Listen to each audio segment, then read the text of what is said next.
Alors, bonjour tout le monde. Donc, ça me fait grand plaisir de vous présenter notre conférencier aujourd'hui, Dr. Jean-François Lepage de Lise. Ah oui, faut que je le lise. Non. Non, mais parce que j'ai eu une interférence avec ton titre. Je pensais que tu étais maintenant titulaire. OK, bon. Ce n'est que à la veille de. Donc, il est professeur au département de pédiatrie à l'Université de Sherbrooke. Donc, un petit mot de son background. Il a fait son doctorat à l'Université de Montréal avec peut-être certains d'entre vous connaissez Hugo Théoret. Donc, c'était son directeur de PhD. Donc, ça, tu as fini ça en 2010, genre? Ouais, 2010. Et moi, je revenais de mon postdoc et on a eu une collaboration de recherche qui était très fructueuse. Et j'avais décelé tout ton potentiel déjà. Et donc, après son doctorat, il est allé faire un premier postdoc à Stanford. Euh, et après, Stanford, c'était peut-être pas assez une bonne université. Il est allé à Harvard.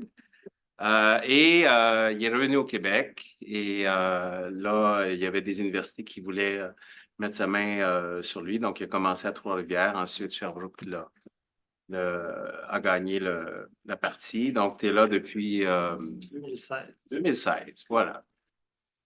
Et comme le titre le suggère, en fait, Jean-François s'intéresse beaucoup donc dans un contexte de troubles neurodéveloppementaux avec des enjeux génétiques surtout. J'imagine que c'est des choses que tu vas nous parler dans l'aspect clinique, mais son expertise, c'est vraiment la stimulation euh, magnétique, électrique, magnétique de plein de sortes. Vous allez voir, ça se décline. On connaît surtout la TMS historiquement, mais maintenant, il y a quand même des nouvelles technologies qui vont être abordées. On a l'expert, en fait, qui a une main sur une expertise à peu près sur les différentes variantes, la stimulation transcrânienne magnétique et qui veut même construire un réseau au Québec pour fédérer là, les différentes expertises et tu vas peut-être nous en parler aussi.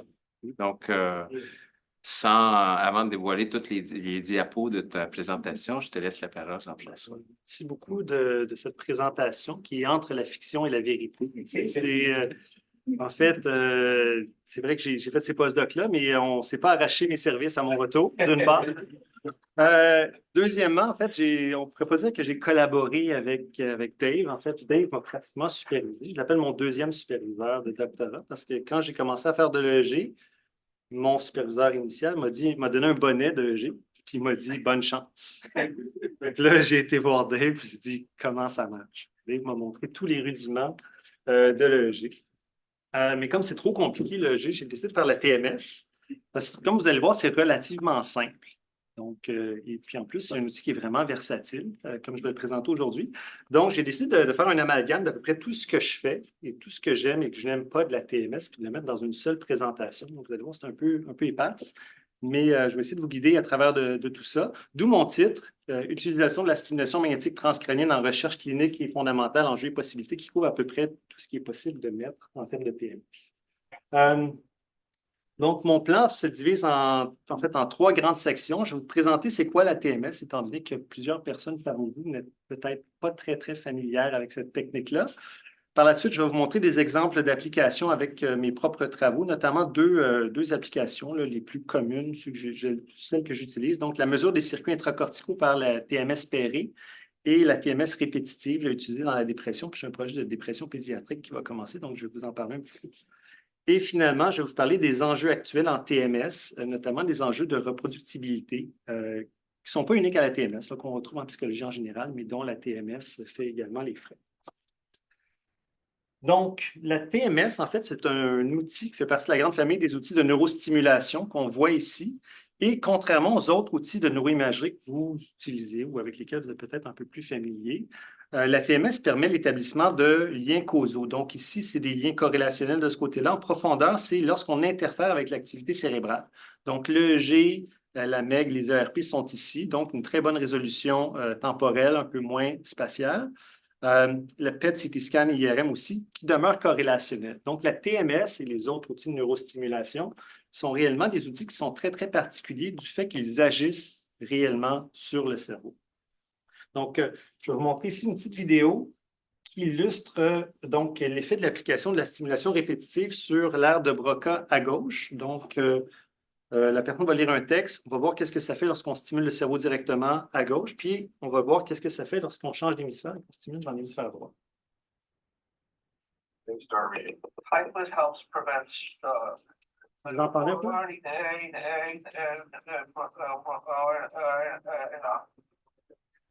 Over on the other side.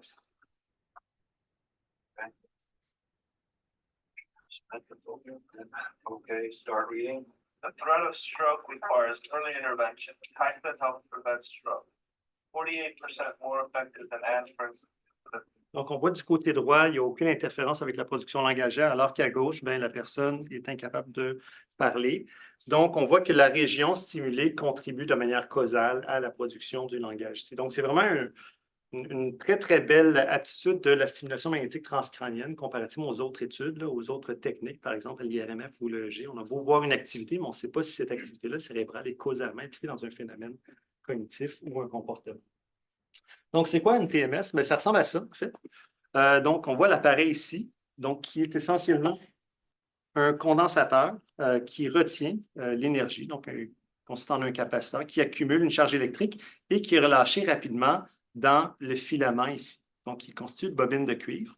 Et le courant passant très rapidement à travers les bobines de cuivre va créer une variation de champ magnétique qui, lorsqu'on l'applique près de la tête, bien, va créer donc cette variation de champ magnétique et qui va induire un courant secondaire dans les tissus adjacents. Donc, si on l'applique à la main, je vais induire un mouvement musculaire parce qu'il y a un courant électrique qui va se produire dans mon muscle. Mais si je le mets au niveau de la tête, bien, je vais avoir une dépolarisation neuronale. Donc, dépendamment d'où je vais l'appliquer, mais je vais avoir des manifestations qui peuvent être observables ou non. Par exemple, si je l'applique au cortex visuel, bien, je peux avoir la présence de phosphènes. Donc, les phosphènes, ce sont comme des flashs de couleur. Dépendamment des régions où je vais l'appliquer, ça peut être des flashs, ça peut être des flashs qui bougent, ça peut être différentes sensations ici. Donc, c'est une des manifestations positives de la stimulation magnétique transcrânienne. Donc, lorsqu'on l'applique au cerveau comme ça, étant donné que c'est un champ magnétique, bien, il diminue très, très rapidement avec la distance. Donc, il diminue au carré de la distance. Donc, essentiellement, on stimule les régions vraiment là, extérieures, au niveau des gyrus, ici, constituent une neurone, et c'est plus difficile d'atteindre les régions plus profondes. Ce n'est pas complètement impossible. Ceci dit, pour atteindre ces régions-là, ici, il faudrait stimuler tout ça également. Donc, on perd réellement là, de la focalité en tant que telle. Puis, il y a aussi une limite de puissance qu'on peut aller chercher avec la TMS, là, de l'ordre d'à peu près 2,5 Tesla. Qu'est-ce qu'on stimule précisément? Donc, on stimule évidemment les neurones qui sont situés dans la paroi extérieure du cortex. Et le type de neurones qu'on va stimuler va dépendre de plusieurs facteurs. Donc, il y a certains neurones qui ont des seuils d'activité qui vont être plus bas que d'autres. Ça va dépendre de leur morphologie.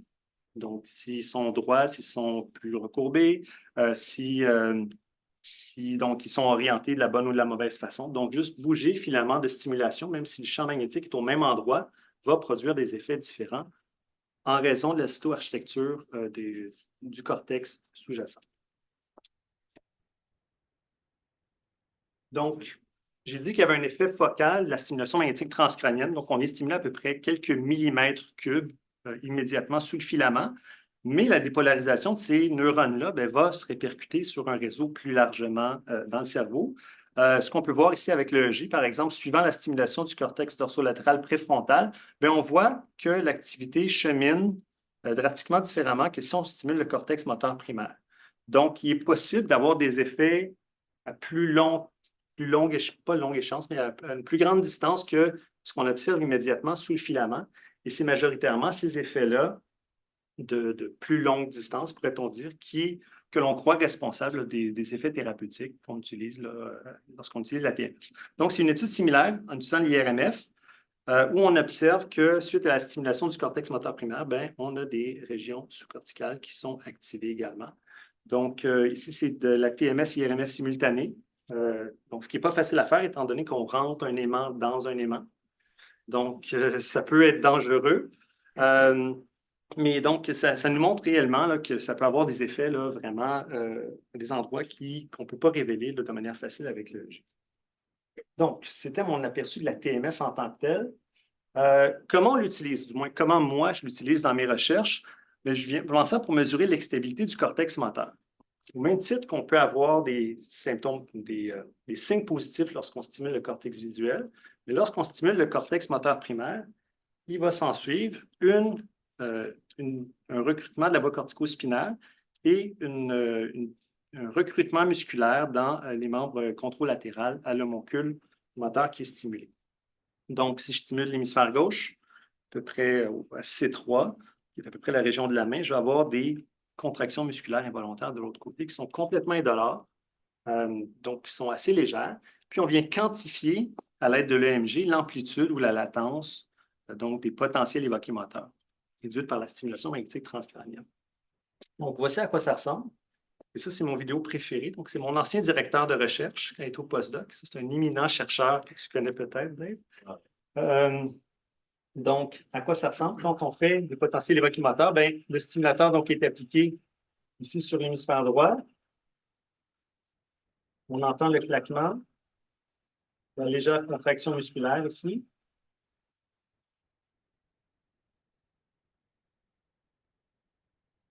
Et donc, le potentiel évoqué-moteur qui est enregistré par électromyographie. Donc, comme je l'ai dit, on peut regarder la latence, c'est-à-dire le temps que ça prend entre la stimulation et la survenue du potentiel évoqué-moteur, ou l'amplitude. Dans des pathologies comme la sclérose en plaques, par exemple, on pourrait observer une augmentation de la latence, de la conductivité, en raison de la démyélinisation des fibres de matière blanche. Donc, l'amplitude, c'est surtout ça que je vais vous parler aujourd'hui. Donc, je me sers de l'amplitude pour inférer ce qui arrive dans les circuits intracorticaux des patients que je vois. Donc, lorsqu'on applique une stimulation au-dessus d'un certain seuil, comme vous l'avez vu, il y a une réponse motrice. Mais si on va en bas de ce seuil-là, il n'y aura pas nécessairement un recrutement de la voie cortico-spinale qui va se produire. Néanmoins, le cortex va être quand même activé dans une certaine mesure. Donc, les interneurones ici constituent des circuits inhibiteurs ou excitateurs. Donc, ici, c'est les circuits GABAergiques qui sont illustrés par les deux losanges rouges et les circuits excitateurs ici par le losange vert vont contribuer à moduler la sortie ultime, là, donc la résultante sur le neurone cortico-spinal. Donc, on administre dans ce protocole-là un stimulus de conditionnement qui est sous le seuil moteur, donc qui en soi ne produit pas de contraction musculaire, suivi d'un deuxième qui, celui-là, va produire une contraction musculaire qu'on enregistre par un EMG. Qu'est-ce qu'on fait ensuite? C'est qu'on compare l'amplitude du potentiel évoqué-moteur induit par le stimulus test à celui induit par le stimulus péré. Donc, en faisant jouer les intervalles de temps et d'amplitude de nos différents stimuli, bien, on peut venir mesurer ces différents circuits-là, étant donné que les récepteurs ont des kinématiques complètement différentes. Donc, par exemple, les récepteurs GABA sont très, très rapides ici, alors que les récepteurs GABA-B, les récepteurs métabotropiques qui dépendent de la synthèse protéique, sont beaucoup plus lents. Donc, en faisant juste mettre un peu plus de temps entre nos deux stimulations, on va avoir des réponses différentes qui viennent mesurer des processus différents. Donc, autour de 15 à 20 millisecondes d'intervalle, on vient mesurer des processus glutamatergiques NMDA. Et ces conclusions-là sont aussi supportées ou soutenues, devrais-je dire, par des études pharmacologiques où on a donné différents agonistes ou antagonistes de différents types pour réellement voir que certaines mesures sont spécifiques à certains processus GABAergiques, glutamatergiques ou glutamatergiques dans ce cas-ci. Donc, en gros, la TMS permet, avec la stimulation pérée, de mesurer l'intégrité des mécanismes inhibiteurs et excitateurs intracorticaux. Donc, pourquoi on voudrait faire ça? Donc, à quoi ça sert de faire ça? Bien, il y a plusieurs conditions pathologiques, je pense notamment à l'autisme, au sein duquel on présume un débalancement entre les mécanismes inhibiteurs et excitateurs. Donc, soit qu'il y a trop d'inhibition, pas assez d'inhibition, ou trop de facilitation. Donc, la TMS permet de venir mesurer ces processus-là.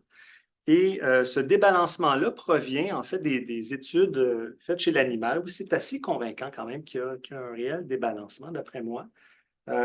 Ceci dit, chez l'humain, c'est beaucoup plus mitigé. Donc, c'est très, très messy comme données. Même les données TMS au sein de l'autisme idiopathique ne sont pas très claires, bien honnêtement. Des fois, ils observent, donc c'est ça, trop forte excitabilité, alors que parfois, c'est une trop forte inhibition. D'où l'intérêt d'étudier, et c'est ce que je fais, des causes d'autisme syndromique, donc causées par une mutation très claire. Donc, ici, c'est le syndrome du X fragile qui est la principale cause d'autisme et de déficience intellectuelle de source héréditaire. Alors, ce bassin de population-là, contrairement à l'autisme idiopathique, ont vraiment une pathophysiologie là, homogène, pourrait-on dire. Donc, ce qui nous permet de mieux caractériser ou caractériser plus simplement, pourrait-on dire, cette population-là en lien avec les syndromes TSA. Donc, les personnes qui ont le syndrome du X fragile ont typiquement une DID de modérée à sévère. Ils présentent aussi fréquemment là, de l'épilepsie, des troubles anxieux, du TDAH, une hypersensibilité au bruit. En fait, plein de phénotypes ou de caractéristiques qui semblent associer une hyperexcitabilité corticale. Et encore une fois, tous les modèles animaux du syndrome du X fragile s'accordent pour dire qu'il y a une hyperexcitabilité corticale. C'est comme le finding le plus robuste, probablement, qu'on observe chez ces modèles-là.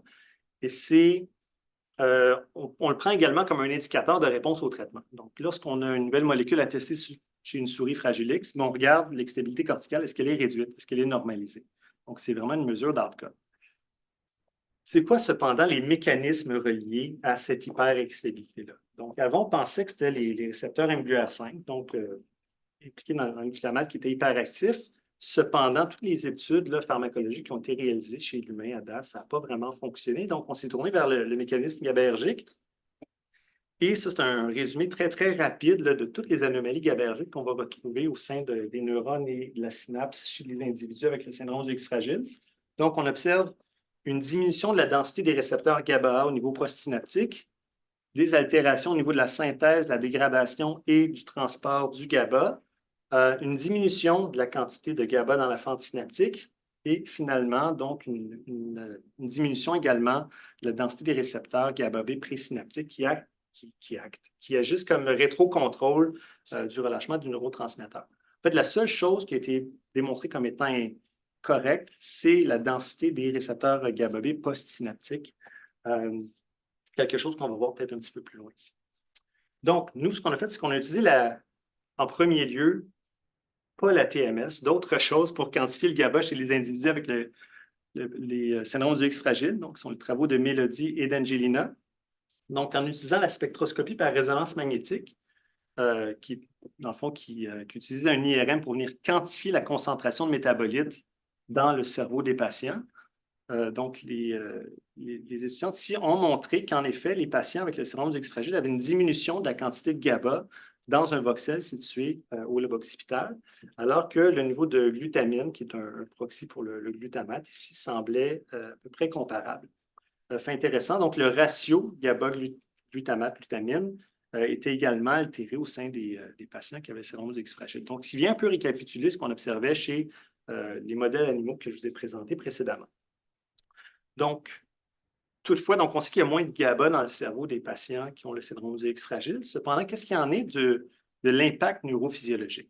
Parce qu'on pourrait avoir des mécanismes compensatoires qui font en sorte que même si tu as moins de GABA, on va dire circulant, bien, la densité de récepteurs fait davantage son travail, vient compenser, ou il y aurait d'autres mécanismes qui viendraient compenser ici. Donc, d'où l'intérêt d'utiliser la TMS pour venir réellement mesurer l'efficacité et l'intégrité des circuits GABAergiques et glutamatergiques. Donc, la spectroscopie vient mesurer la concentration, puis ici, on vient mesurer l'efficacité dans le cerveau de ces mécanismes qui utilisent le GABA et le glutamate. Donc, ici, c'est trois mesures principales qu'on a utilisées chez les individus avec le syndrome X fragile ou du contrôle. Je pense qu'il y a 18 individus par groupe ici. Donc, la première mesure est une mesure d'excitabilité corticale. Donc, plus ça va être élevé, plus ça va être excitable. Et les deux autres, plus c'est bas, plus il y a de l'inhibition. Okay? Donc, on va comparer au niveau de l'excitabilité corticale médiée par le glutamate. On voit que les individus avec le syndrome du X fragile sont beaucoup plus excitables, alors qu'au niveau des deux autres mesures, bien, il y a comme une distinction à prendre. Donc, au niveau des mécanismes GABA-B, vous vous rappelez, j'ai dit que la seule chose qui fonctionnait bien, c'est le GABA-B au niveau postsynaptique. Bien, c'est ce que ça mesure, c'est ici. Il semblerait que ça soit exacerbé chez les individus avec un syndrome du X fragile, alors que les mécanismes inhibiteurs médiés par le GABA sont réduits, donc moins efficaces. On voit que les contrôles inhibent davantage que les individus avec le syndrome du X fragile. Et le principal mécanisme d'inhibition, ce n'est pas celui-là, ce n'est pas le GABA-B, c'est vraiment à travers le GABA qui ce que ça survient. Donc, ils sont plus excitables et ils ont moins d'inhibition médiée par le GABA. Donc, la question est de savoir, est-ce qu'il y a un lien entre l'hyperexcitabilité notée chez les individus avec le syndrome du X fragile et l'absence d'inhibition? Et c'est en effet le cas. Donc, ici, sur ce graphique-là, si on est en bas du sang, donc on inhibe, et plus on est de ce côté-là, plus notre cerveau est excitable. Ce qu'on observe, c'est que les personnes qui inhibent, donc avec le syndrome du X fragile, qui inhibent davantage, montrent en effet une moins grande excitabilité, alors que ceux qui n'inhibent pas, il y a même des facilitations ici, présentent un cerveau qui est davantage excitable. Donc ça, c'est chez notre étude initiale de 18 participants. Et on a répliqué dans une autre cohorte et récemment dans une autre cohorte le même genre de relation entre nos deux mesures. C'est-à-dire, moins il y a d'inhibition GABA, plus le cortex est excitable, ce qui nous offre réellement une belle piste d'intervention pour venir réduire cette excitabilité corticale ici. Donc, c'est ce qu'on a essayé de faire. On n'a pas essayé de viser directement le GABA, mais dans une étude clinique combinant deux molécules là, qui paraissent comme ça un peu sorties de nulle part, là, la lovastatine et l'aminocycline, qui sont une statine, donc un médicament pour diminuer le cholestérol, et un antibiotique, donc qui paraissent vraiment sans aucun rapport avec le syndrome du X fragile, mais qui viennent corriger, en théorie, certaines voies signalétiques altérées en raison du manque de protéines FMRP là, qui est associé à la mutation. Donc, le but, c'est de compenser l'absence de protéines avec ces médications-là. Donc, on a fait l'essai Lovamix. Et fait intéressant, l'aminocycline diminue la transmission glutamatergique et la lovastatine augmente la transmission GABAergique. Et les deux ont déjà été considérés comme des adjuvants dans le traitement de l'épilepsie. Donc, ils semblent, les deux, avoir un certain effet là, inhibiteur sur l'activité cérébrale. Donc, ça, c'est nos relations entre nos deux mesures initialement. Donc, avant le traitement et post-traitement, ben, il n'y a pas de réel changement suite à 20 semaines de traitement avec l'Ovamix ici. Donc, les individus qui présentent toujours une inhibition réduite présentent également une facilitation augmentée. Donc, et on est très loin des contrôles. Toutefois, cette étude-là nous a montré plusieurs choses. Donc, elle nous a montré qu'on pouvait faire de la TNS chez les individus avec le syndrome du X fragile, parce que je ne sais pas si vous connaissez le niveau de fonctionnement d'un individu avec le syndrome du X fragile. La majorité ont comme 40 sur l'échelle de QI, entre 40 et 50. C'est quand même assez bas le fonctionnement. On a noté que c'était plus facile de leur faire de la TMS que de l'IRM. Hein, parce que faire de l'IRM, c'est quand même tout un défi. Donc, puis on a aussi vu qu'on pouvait faire de manière répétée, c'est-à-dire qu'on peut faire à plusieurs moments dans le temps pour vraiment tracker ou mesurer les changements induits par une thérapie pharmacologique.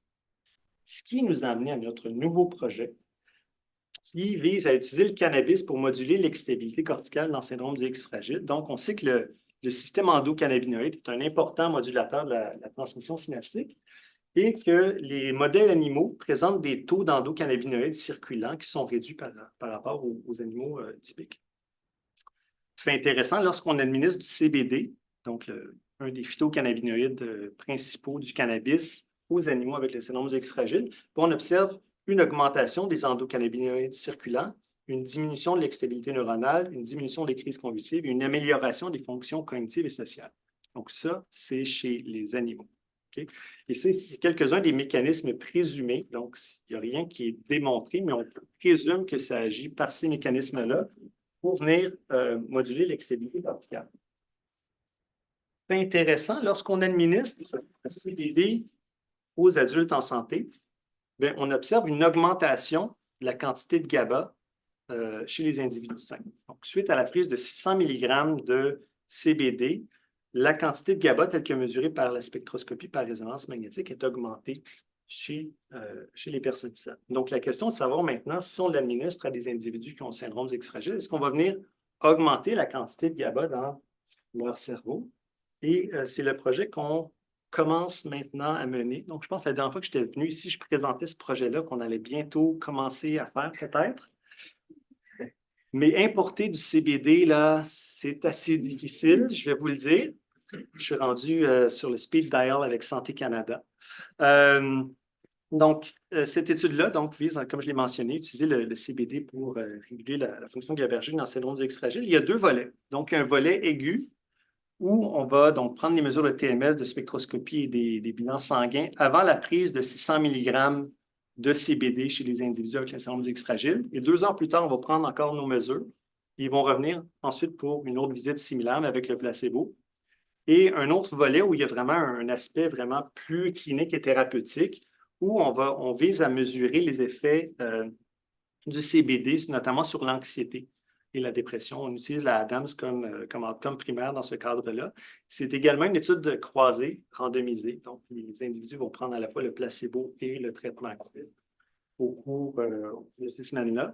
En 5 mg de CBD par kilogramme par jour par individu. Donc, de ce côté-là, il y a des contrôles. On recrute si ça vous intéresse. Et ce côté-là, c'est uniquement chez les personnes qui ont le syndrome du X fragile.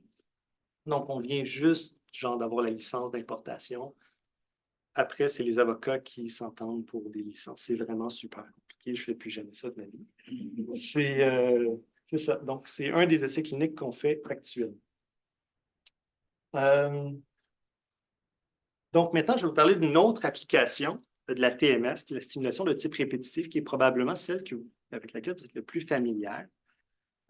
Donc, il y a plusieurs types là, de TMS répétitive. Donc, dans le fond, une TMS répétitive, c'est simplement qu'on administre des pulsations de manière répétée dans le temps.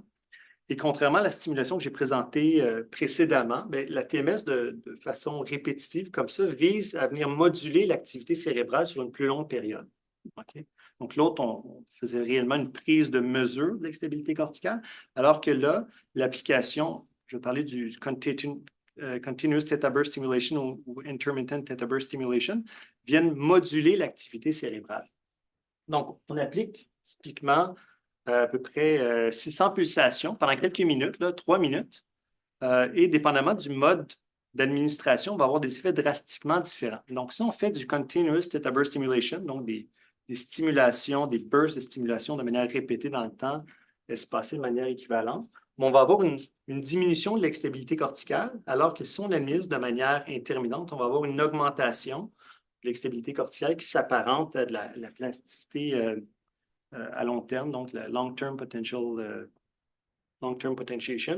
ou à l'inverse, la long-term depression. Et c'est ces mécanismes-là qu'on croit impliqués dans l'effet thérapeutique, du moins en partie, de la stimulation magnétique transcrânienne dite répétitive. Donc, vous le savez probablement, la TMS de type répétitive et de type Theta Burst plus particulière est considérée pour le traitement de nombreux troubles maintenant, donc pour le syndrome de la Tourette, les TOC, les troubles anxieux, la schizophrénie, l'autisme et d'autres. Et c'est reconnu depuis 2008 par la FDA comme étant un traitement pour la dépression réfractaire à la médication. Typiquement, donc, il y a une séance par jour pendant 5 à 10 semaines où on vient cibler le cortex dorsolatéral préfrontal gauche. Et les mécanismes ne sont pas encore super bien compris, mais récemment, en fait, on a comme réalisé que si on ciblait une région qui était fortement interconnectée avec le cortex singulaire antérieur sous-génoal, donc la région sous le corps calleux ici, là, au cortex singulaire antérieur, ça semblait plus efficace. Donc, plus on va s'approcher de cette zone-là de connectivité maximum au sein d'un même individu là, qui est relié à ça, il semble que la TMS soit plus efficace. Et ça a été poussé une notch plus loin récemment par des chercheurs de Stanford qui ont créé le Stanford Accelerated Intelligent Neuromodulation Therapy, qui est un titre un peu pompeux pour dire on va le faire vraiment de manière intense. Au lieu de le faire sur 10 semaines, en fait, ils font sur 5 jours, 10 séances par jour. OK? C'est une longue journée pour tout le monde, je crois, dans ce laboratoire-là. Donc, c'est ça, c'est une des deux innovations, si je puis dire. Donc, ils le font de manière très intense et également, ils font guider par la connectivité fonctionnelle. Donc, ils prennent un IRM, un resting state, ils vont cibler la région cortex dorsolatéral qui est le plus interconnectée avec l'activité du cortex singulaire antérieur sous-génoal. Et c'est ça qui cible de manière individuelle. Donc, d'où l'aspect, j'imagine, intelligent. Et les taux de succès sont abominablement hauts, donc de 80 à 90 %. un point où ça déclenchait un certain scepticisme, mais pour avoir parlé à des gens qui ont reproduit ça, ils disent on n'arrive pas à 90, mais on n'est pas loin de 80, 85. Et ça, il faut penser que c'est chez des individus qui ne répondent autrement pas à la médication, à d'autres interventions. Donc, c'est super efficace. Donc, le but maintenant, pour nous, ce qu'on veut faire, c'est le SAINT pour la dépression pédiatrique. Donc, chez des enfants, majoritairement des adolescents et des jeunes adultes, on va adopter le SAINT adapté parce que c'est très intense pour tout le monde dans le laboratoire. Donc, pourquoi on s'intéresse aux enfants qui présentent la dépression majeure? Mais d'une part, c'est parce qu'il y a quand même un très, très grand nombre d'enfants et d'adolescents qui sont touchés, donc avec une prévalence de 11 chez les adolescents. Il y a 40 de ces individus-là qui échouent une première pharmacothérapie, donc qui peuvent être considérés comme étant réfractaires à la médication. Il y a 50 qui ne prennent pas leurs médicaments tels qu'ils devraient. Et sans surprise, il y a 60 qui n'atteignent pas la rémission à 6 mois. Donc, il y a vraiment un très, très grand besoin d'arriver avec une autre intervention qui est plus efficace, étant donné que le suicide est la principale cause de mortalité chez les 15 à 25 ans. Et le suicide est évidemment très associé avec la dépression. Et ça, c'est les données de l'INSPQ de l'an passé. Donc, on peut voir qu'en 15 et 25 ans, chez les femmes, de manière prépondérante, mais également chez les hommes, les visites à l'urgence pour les idées suicidaires ou pour les tentatives de suicide atteignent réellement un pic à ce moment-là, ainsi que les hospitalisations pour les tentatives de suicide. Et fait intéressant, les intensivistes à qui j'ai parlé me disent « Ah oui, on en voit beaucoup. » Pour eux, les intensivistes sont un peu désensibilisés. Là. Ils disent « Ah, on en a plein. » OK. Puis, le mode principal de tentative de suicide, c'est de prendre sa médication antidépressive. De sorte que les médecins hésitent à leur redonner de la médication antidépressive, ce qui fait vraiment un très, très bon bassin, je suis en guillemets, un très, très bon bassin pour la stimulation transcrânienne comme intervention ici, étant donné que l'alternative pourrait être funeste. Donc, le projet qu'on a élaboré avec mon amie et collaboratrice Sarah Tremblay de l'UQO, en fait, mais qui travaille également à Ottawa, c'est un essai randomisé contrôlé multicentrique qui vise à établir l'efficacité de la SAINT adaptée à 5 séances par jour pendant 10 jours. Donc, le nombre de séances totales demeure le même, mais on vient diluer un peu le nombre de séances par jour. Puis, ce qui est intéressant, encore une fois, c'est que les enfants qui sont hospitalisés, ou les adolescents qui sont hospitalisés, ils restent à l'hôpital pendant à peu près cette durée-là. Fait qu'on les a à la maison, proche de l'appareil en tant que tel. Donc, on vise 80 enfants en tout. Dans une première phase, on va faire 20 enfants.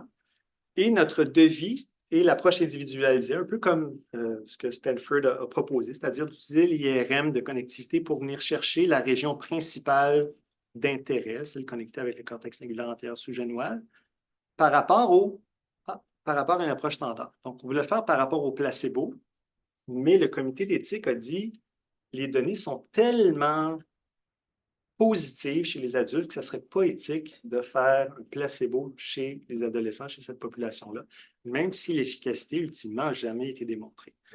Donc, on s'est retourné, puis on a dit, mais on va prendre l'approche standard. Et l'approche standard, c'est de déterminer le site de stimulation à partir du système EEG 10-20, de prendre F3.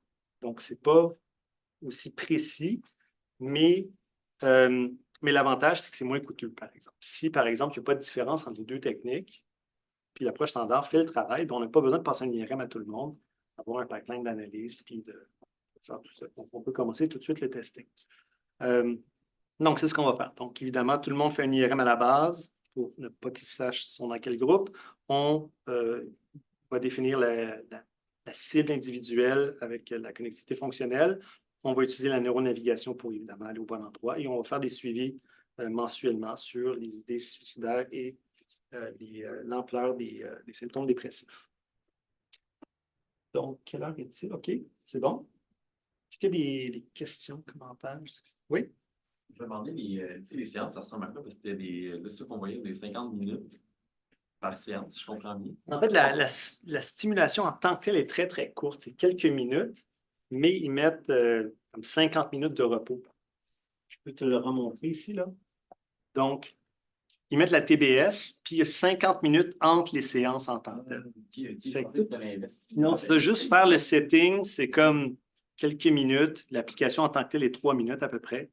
Puis après, la personne reste dans sa chaise, elle écoute la télé. Ils peuvent faire autre chose. Ouais, c'est ça. Oui. Les taux de succès de 90%, j'étais curieuse de savoir est-ce que c'est relativement à court terme ou à court terme? C'était à 3 mois. C'était à 3 mois leur mesure. Donc, ils l'ont refait. À chaque fois qu'ils refont une étude, ça descend un petit peu, bien honnêtement. C'est sans surprise. Puis ça, on va le voir, là, c'est quoi le problème dans les enjeux et tout. Mais ça semble quand même très, très efficace, honnêtement. Il faut dire qu'il y a un fort effet placebo de la TMS. Parce que c'est une procédure qui est impressionnante. Puis plus la procédure est impressionnante dans une thérapie, plus tu risques d'avoir un effet placebo. D'où mon intérêt initialement pour tester le placebo versus l'actif. Puis, à la limite, moi, j'aimerais ça faire juste du placebo. Je pense qu'il y a plein de monde qui répondrait super bien juste au placebo. Le truc, c'est éthiquement douteux. On pourrait trouver un moyen de faire en sorte qu'on puisse le faire, mais je n'ai pas encore trouvé comment. Si vous avez des idées, là. Donc, voilà. Il y avait une autre main, peut-être, oui? Je me demande juste pourquoi vous avez décidé de diminuer à 5 séances par jour. C'est un peu pour l'acceptabilité aussi des familles et des patients, là, pour essayer de diluer ça un petit peu, faire en sorte que ce soit plus facile pour eux parce que sinon, il faut que tu restes au laboratoire 10 heures de temps pratiquement. C'est quand même assez prenant. Tandis que là, c'est 2 fois, c'est du lundi au vendredi, pendant comme 4-5 heures. Là. Ça se fait peut-être un peu plus. Ultimement, c'est ça, on va regarder la faisabilité également, puis peut-être qu'on va être obligé de s'adapter pour faire en sorte qu'on module le régime d'administration. OK? Donc, je vais parler là maintenant des limites et des enjeux de la TMS, qui était initialement ce dont je voulais vous parler. J'ai réalisé que je ne peux pas vous parler des enjeux de la TMS sans vous parler de la TMS au préalable. Puis tant qu'à ça, je vais vous parler de mes recherches, d'où les 2 autres sections précédentes. Donc, comme je vous l'ai dit, il y a des enjeux de reproductibilité avec la neurostimulation, puis le domaine de la psychologie en général, il n'y échappe pas. Donc, ça, c'est une étude parue dans Science en 2015 qui a fait grand bruit, où ils ont essayé de reproduire les 100 études les plus influentes du domaine. Vous en avez peut-être entendu parler. Ce serait surprenant que ce ne soit pas le cas. Donc, leur résultat, c'est que 36% des réplications ont des résultats statistiquement significatifs. Donc, seulement 36%. 47% seulement des tailles d'effet originales ont été dans le 95% de l'intervalle de confiance de la réplication, donc des tailles d'effet, pourrait-on dire, comparables, donc seulement 47%. Finalement, 39% des effets ont été évalués subjectivement comme ayant répliqué les résultats originaux. Donc, il y a vraiment un gros problème de reproductibilité en psychologie et en neurostimulation. J'ai l'impression que c'est encore plus le cas. Donc, si on regarde juste une autre illustration de la même étude, ça, ce sont les P moyens, donc rapportés dans les études originales, et les valeurs de P rapportées dans la réplication. C'est presque gênant. Donc, c'est ça. On voit qu'il y en a qui approchent de 1, donc on n'est vraiment pas au même endroit. Et une autre illustration de ça, donc les tailles d'effet moyennes. Donc, le D.04, c'est ce qu'on prend habituellement pour faire les calculs de puissance. Si vous faites un calcul de puissance pour justifier quelque chose là, avec un comité d'éthique ou avec un organisme subventionnel, c'est ce que vous mettez typiquement en psychologie. Donc, ça, c'est la taille d'effet rapportée dans les études originales et les tailles d'effet moyennes, donc rapportées dans la réplication. Donc, moitié moins. Donc c'est très inquiétant. Donc, ce qui m'amène en fait à discuter des enjeux reliés à ça, mais spécifiquement au domaine de la TMS, qui sont notamment l'utilisation de petits échantillons, le peu de tentatives de répliquer des expérimentations. Alors, tout le monde veut être le premier à découvrir de quoi. Personne ne veut être le deuxième à le démontrer encore, c'est clair. Hein? Les flexibilités dans les analyses, donc dans le traitement du signal, dans les analyses statistiques qu'on fait, et finalement, l'inaccessibilité des données. Donc, c'est tous des éléments qui contribuent à la non-reproductibilité des résultats qu'on obtient. Donc, 2 exemples ici concernant le problème de taille d'échantillon dans le domaine de la neurostimulation, donc dans 2 reviews séparées. Là. Donc, SUPA qui regardait des résultats de l'effet de l'intervention au TBS sur la plasticité cérébrale. disait to detect a reliable difference in response magnitude of about 20% between two groups of individuals, it requires about 30 people in each group. This is much larger than in most of the studies reviewed. Donc, la taille moyenne, pas par groupe, là, de toute l'étude était de 18 au lieu de 60, là, si on en met 30 par groupe, ce qui donne une puissance de 0,5. Une puissance de 0,5, c'est que tu as une chance sur deux de trouver, de démontrer la présence d'un effet d'une certaine magnitude si l'effet est là. Donc, assumant que l'effet est là, tu as juste une chance sur deux de le mettre en lumière, statistiquement. Donc, c'est un peu un coin toss. Ça peut être beaucoup de temps et d'efforts investis pour rien dans une thèse. Hein? Et dans un autre review ici, donc, où Zeeman fait la nomenclature de 70 études pharmacologiques, dont j'en ai présenté certaines là, précédemment. Le N moyen était de 11. Donc, seulement 10 avaient un placebo, puis c'était cité 678 fois. Donc, un quiz ici. Quelle taille d'échantillon est nécessaire pour détecter une taille d'effet moyenne avec un alpha de 0,05 dans 80% des cas entre deux groupes indépendants? Il y a quelqu'un qui peut se risquer. Puis le but, ce n'est pas de vous déprimer ici. Hein? C'est juste de travailler.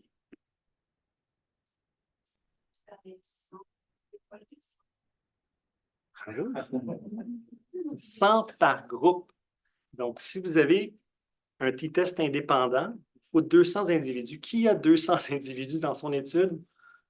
Moi, j'en ai jamais eu. Je ne sais pas si vous en avez. Donc, c'est ça. Mais la bonne nouvelle, c'est que si vous faites un autre design, puis vous faites des t-tests à Paris, bien, ça vous en prend juste 51. Juste 51, ça demeure quand même substantiel, mais ça demeure le quart de ce que ça vous prendrait dans un t-test indépendant. Donc, juste en changeant votre design, évidemment, ce n'est pas toujours possible, mais en changeant votre design, vous pouvez maximiser votre puissance et payer 4 fois moins de monde pour participer à votre étude. Donc, c'est ça. Ici, ça, c'est quand on prend le D.04, qui était rapporté originalement. Si on prend un D de 0,2, ça prend 310 individus par groupe. Donc d'où l'important de prendre un bon design pour faire ça. Donc, m'attelant à corriger la littérature due aux trouvailles de petits échantillons, donc je me suis intéressé à l'effet de l'éthanol sur l'activité du cortex moteur. Donc c'est une étude de Zeeman, donc qui est mon héros personnel, faite en 1995, donc où il y avait 6 individus, dont 2 femmes, qui ont été testés avec la TMS avant ou après la prise d'alcool, bien simplement. Donc, un design super simple. Donc, 10 essais par mesure de TMS. Ça implique la variabilité, mais je vais passer outre aujourd'hui. Il n'y avait pas de placebo et leur trouvaille principale, c'était une augmentation donc, des mécanismes GABAergiques, comme c'est montré ici. Donc, une augmentation de l'inhibition GABA-A, une inhibition augmentée des mécanismes GABA-A et GABA-B, et finalement une diminution de l'excitabilité corticale.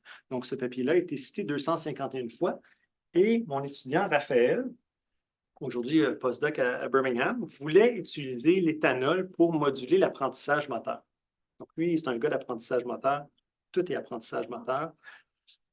Il ne tente que de ça. Mais avant d'utiliser l'alcool, il s'est dit, je vais juste regarder qu'est-ce que ça fait au cortex moteur en tant que tel. Donc, il a voulu répliquer l'étude de Zeeman. Donc, on a presque quadruplé la taille d'échantillon. On a fait un placebo contrôlé. On a pris plein de mesures TMS, 30 essais par mesure pour diminuer notre variabilité. On a fait une étude en double aveugle. Sauf, je mis double là, entre guillemets parce que le monde qui buvait là, 3 drinks en 10 minutes savait que c'était de l'alcool après. Là, pour l'avoir fait moi-même, c'était quelque chose. J'ai été le premier pilote. Sur un estomac vide à 9 h le matin, là, c'est pas top. Fait que, on a pris un devis croisé ici. Donc, les gens revenaient 2 fois, une fois le placebo, une fois l'alcool véritable.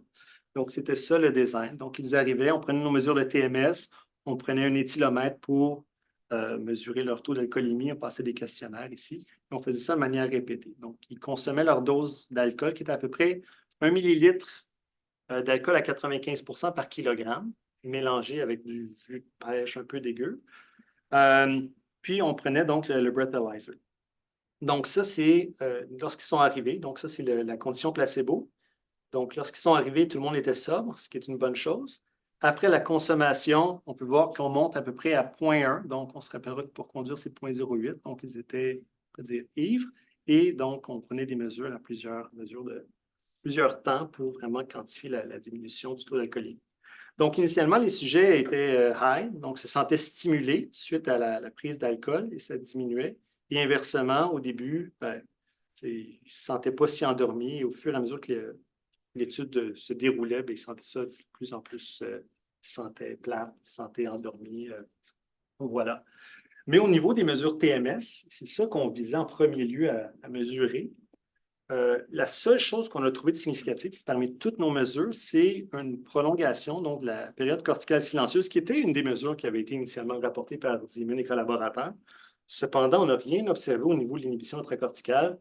On n'a rien observé au niveau de la facilitation intracorticale également.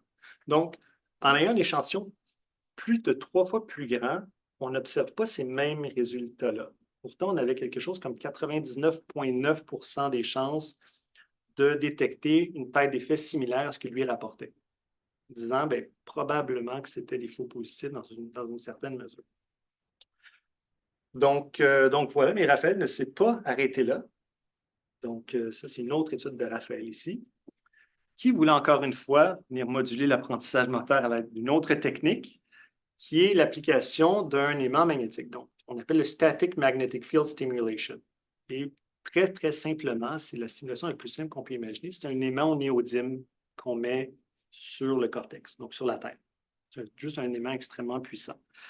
Et l'étude de Dillon ici montrait que l'application d'un aimant comparativement à un sham induisait une réduction des potentiels évoqués-moteurs, qui est un reflet, dans le fond, d'une baisse d'excitabilité corticale. Donc, chez 10 participants, 4 femmes ici, il observait ça ici.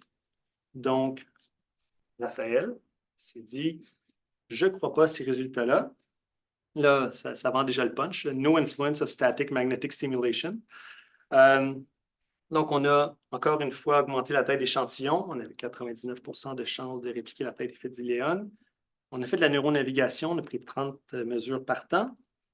Et c'est les résultats. Donc, une absence de modulation là, telle que Dillon l'avait rapporté suite à l'application de la stimulation magnétique statique. Okay? Donc, c'est une étude qui a été super bien conduite. Vraiment, on a été super rigoureux. On a utilisé la neuronavigation pour être sûr de rester au même spot. On a pris 30 mesures, ce qui est optimal. Donc, Raphaël ne fait rien de sous-optimal. Moi, je disais, 20, ça va être correct. T'sais. Il dit, non, voilà, à 30. Fait qu'on a été à 30 par temps. Donc, on a fait ça. Puis nos résultats, puis on a mis nos données en libre accès. Parce que moi, je suis tanné de ne jamais avoir accès aux données des autres. Mais là, et ça, c'est une histoire. C'est la première fois que je fais une histoire dans mes talks. Monsieur Diléon et ses collaborateurs ont été voir nos données. Puis il a dit non, non, non, non, non, non. Il dit on a regardé leurs données, là. Puis si on les regarde bien, premièrement, ils nous ont remerciés. Là. Thanks to the full transparency of the authors, we could look at carefully at their MEP data, which are available online. Puis après, il dit leurs données sont trop variables. Fait qu'on a moyenné toutes leurs time points après l'application de l'aimant. Puis au lieu de prendre la moyenne, on a pris la médiane. Puis après, on a fait un log là-dessus. Puis quand on fait ça, ben ça marche. Donc, on conclut qu'il y a une influence significative de l'application de la Static Magnetic Stimulation sur l'excitabilité corticale. Est-ce que vous voyez des problèmes avec ça? Donc, une certaine, moi j'appelle ça une flexibilité d'analyse ici, dans le truc, et Raphaël, étant piqué au vif, a répondu, donc, Dear Editor, we are pleased that our recent attempt to replicate the method and results from Dillon has garnered attention from the authors of the original findings. Ça, c'est les fleurs, le pot s'en vient. However, we believe that the several issues severely undermine the alternative conclusion reached by the others. Puis là, il fait tout. J'ai vraiment contribué beaucoup à diminuer le ton, diluer, là, parce que ça sonnait comme une tonne de briques. Et déjà là, quand je l'ai relu, j'étais là, ouh! Donc, il dit, comme on a dit, notre technique est super stable, donc on a fait vraiment le meilleur standard, on a pris la neuronavigation, on a pris 30 MEP, ce qui évite de prendre de trimmer des outliers, qui évite aussi d'analyser les données de manière un peu trop. Puis il dit, quand tu le fais, can erroneously reduce data variability and inflate the effect size, thus giving the impression of increased statistical power. In order to increase the reliability of conclusion in neuroscience, it is best advised to discourage such practice. Puis après, il dit, ils ont utilisé la médiane dans nos données, alors qu'eux-mêmes, dans leur propre papier, utilisent la moyenne. Fait que là, Raphaël dit, on dirait que je n'ai pas fait ce papier-là, moi, c'est juste Raphaël. While the reasoning for such flexible and ill-justified analytical approaches can be debated, this practice increases the risk of reporting a false positive. Fait que je vais vous sauver le reste, mais en gros, tu sais, j'étais content de l'avoir mis en libre accès, mais je ne m'attendais pas à ce que ça revienne sous cette forme-là, ma contribution au domaine. Par la suite, l'éditeur a dit, OK, je pense que l'enjeu, ouais, c'est réglé. Vous avez clos le truc. Mais vous voulez, je peux vous le dire ici, on est en famille, là, voulez-vous rire, Léon et les collaborateurs, ils vendent des aimants. Ils ont une compagnie qui s'appelle Neurec qui vend des aimants. Donc, eux, ils ont tout avantage à ce que ça fonctionne, leur technique de neuromodulation, alors que moi, je ne fais pas d'argent que ça marche ou que ça ne marche pas. Oui? Moi, c'est les 2 derniers mots-clés qui ont été mis. J'ai juste attribué l'attention, mais j'ai pas très drôle. Small effect size of injury. Ah ouais. Je pense que je les avais pas vus. Ouais, il n'est pas dans la dentelle, Raphaël. Ah bon, mais c'est ça. Est-ce que les autres auteurs viennent marquer justement en conflit d'intérêt? Pas dans celui-ci. Dans leur papier original, oui. Dans leur premier papier, mais pas dans leur réponse ici. Donc, ça, j'imagine que c'est quelque chose que je ne connais pas les règles là-dedans, mais j'imagine quelque chose que dans comme toutes les communications, ça a rapport avec oui, il faut normalement le déclarer.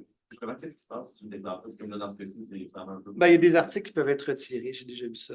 Des articles qui sont retirés dû au fait que tu n'as pas déclaré tes conflits d'intérêts, par exemple, avec des compagnies pharmaceutiques ou autres. Mais là, ça serait plate si la réponse serait retirée, parce que là, la réponse. Ah oui, la réponse prend plus de sens, c'est ça. Non, je pense que ça va rester là. Mais c'était quand même une belle expérience. Je veux dire, j'étais un peu nerveux quand c'est revenu, mais à la lecture de ce qu'ils ont fait, puis je l'avais fait lire à des collègues, puis je l'avais fait lire à Hugo, mon ancien mentor, puis il dit, mais voyons donc, ils font tout ce qu'il ne faut pas faire, tu sais. Fait que ça m'avait conforté. Donc là, le temps avance, ceci dit. Donc, le jeu de flexibilité en traitement des données, on en a parlé ici.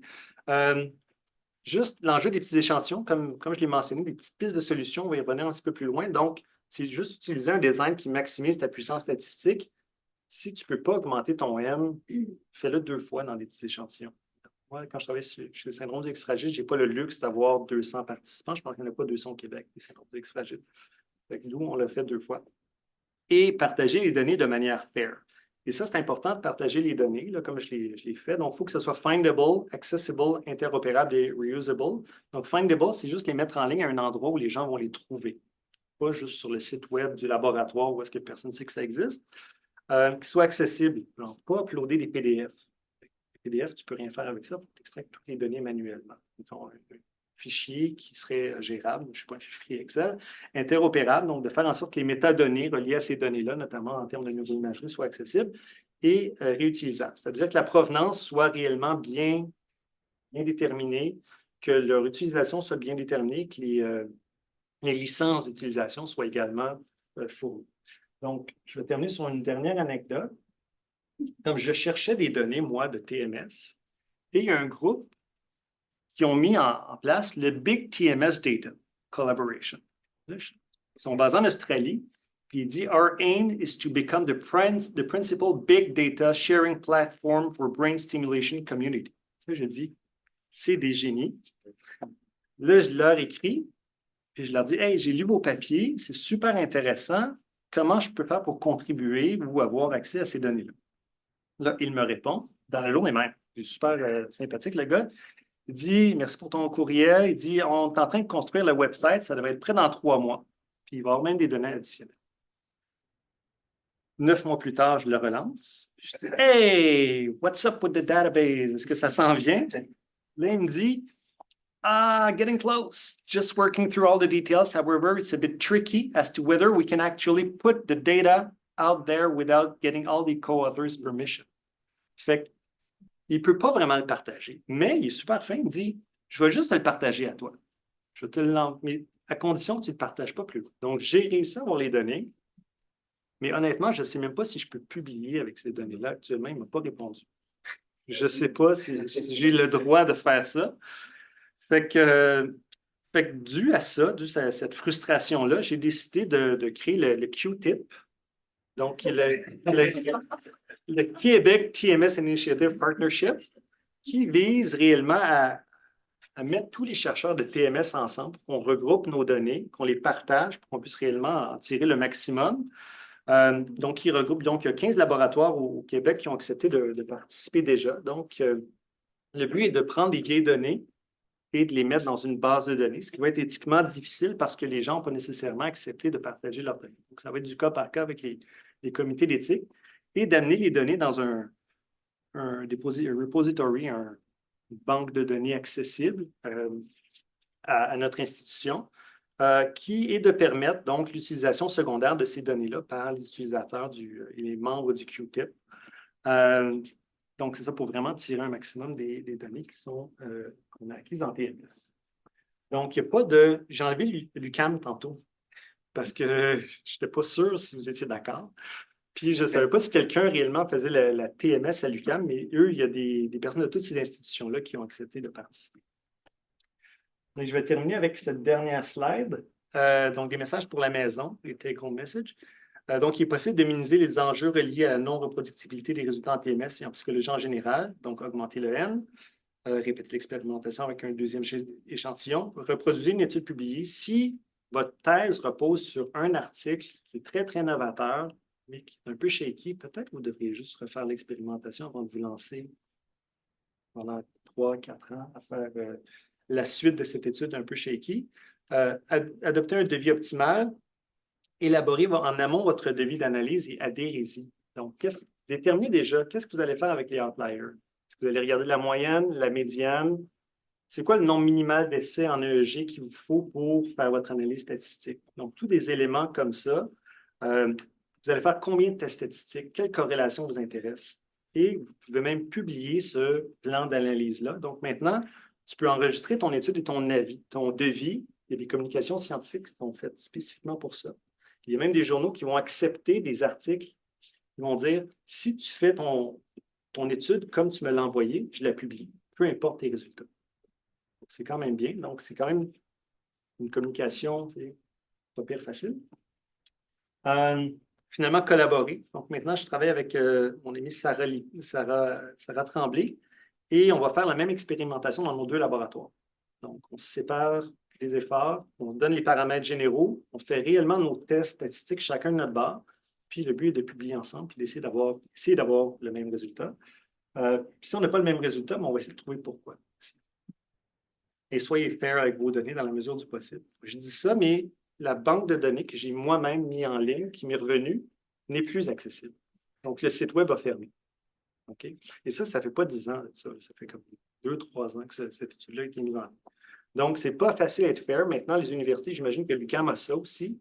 Une place où déposer nos données. Nous, à Sherbrooke, ça vient d'arriver cette année. On peut réellement mettre nos données pour les rendre accessibles. Voilà, donc les remerciements, surtout tous les étudiants et étudiantes qui ont fait ces études-là. Samantha, qui est la lab manager, qui sait vraiment plus qu'est-ce qui se passe au laboratoire que moi, bien honnêtement. Et finalement, tous les organismes subventionnels et les collaborateurs. Voilà. Merci beaucoup.